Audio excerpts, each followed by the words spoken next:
ফিরে এলাম বিরতির পর। লোকসভা ভোটের আগে শক্তি বৃদ্ধি কংগ্রেসের। আজ যোগদান সভার আয়োজন। বিভিন্ন বিরোধী দলের ভোটার যোগ দিলেন কংগ্রেসের পতাকা তলে। বিজেপি এবং সিপিএম দল ত্যাগ করে 27 জন ভোটার সামিল হয়েছেন কংগ্রেসের পতাকা তলে, এমনটাই বক্তব্য দাবি কংগ্রেস নেতৃত্বের।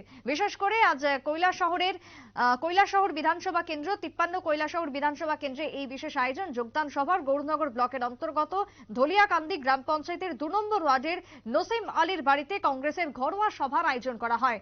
ঘরোয়া সভাতে উপস্থিত ছিলেন কংগ্রেসের পক্ষ থেকে মোহাম্মদ বদরুজ্জামান সভাপতি, জেলা কংগ্রেসের সভাপতি, এবং তারই সঙ্গে উপস্থিত ছিলেন কংগ্রেসের স্থানীয় নেতৃত্বরা। এবং আজকের এই ঘরোয়া সভার মধ্য দিয়ে প্রায় 27 জন ভোটার যোগ দিলেন কংগ্রেসের পতাকা তলে। যোগদান সভাতে এবং ঘরোয়া সভাকে কেন্দ্র করে কি বক্তব্য উঠে এসেছে কংগ্রেস জেলা সভাপতি মোহাম্মদ বদরুজ্জামানের, শুনুন।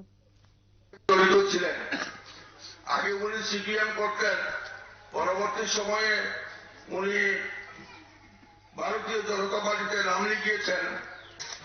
ভারতীয় জনতা পার্টির যে সাম্প্রদায়িক মনোবৃত্তি, ভারতীয় জনতা পার্টির যে ধর্মান্ধ নীতির প্রতি নির্দিষ্ট রাখিয়ে উনি আজকে ওনার পরিবার সহ 11টা পরিবার যারা ভারতীয় জনতা পার্টির সঙ্গে জড়িত ছিলেন, তারা আজকে আনুষ্ঠানিকভাবে কংগ্রেস দলে যোগদান করেছেন।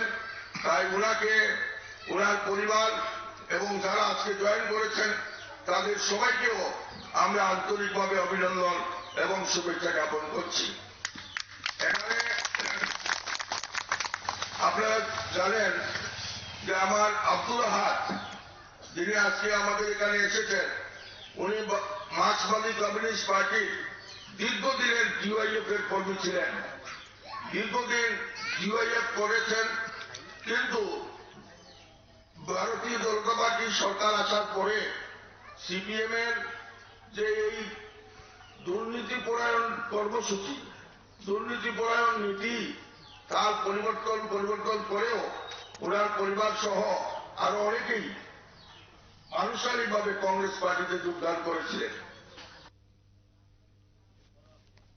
মোহাম্মদ বদরুজ্জামানের বক্তব্য আপনারা শুনলেন, এবং সেই জায়গায় দাঁড়িয়ে সামনে যেহেতু রয়েছে লোকসভা ভোট, তাই কংগ্রেস শক্তি সংহতকরণের চেষ্টায় মরিয়া এই মুহূর্তে দাঁড়িয়ে, এবং জেলা থেকে শুরু করে মহকুমা সর্বোচ্চ এই সংগঠনকে শক্তিশালী করার জন্য চলছে বিভিন্ন জায়গায় ছোট বড় বৈঠক চলছে, যোগদান কর্মসূচি, দলীয় কর্মী সমর্থকদের উজ্জীবিত করার প্রয়াস হাতে নিয়েছে কংগ্রেস নেতৃত্বরা। এবং তারই সঙ্গে লোকসভা নির্বাচনের প্রাক মুহূর্তে এবার বিজেপি এবং সিপিএম দল ত্যাগ করে কংগ্রেসের পতাকা তলে সামিল হওয়ার ব্যাপারে কংগ্রেসের শক্তি ভারী, এবং অন্যদিকে বিজেপি এবং সিপিএম এর ক্ষয়িষ্ণুতার প্রমাণ বলেই বক্তব্য উঠে এসেছে কংগ্রেসের পক্ষ থেকে। একটা বিরতির পর ফিরে আসছি, সঙ্গে থাকুন।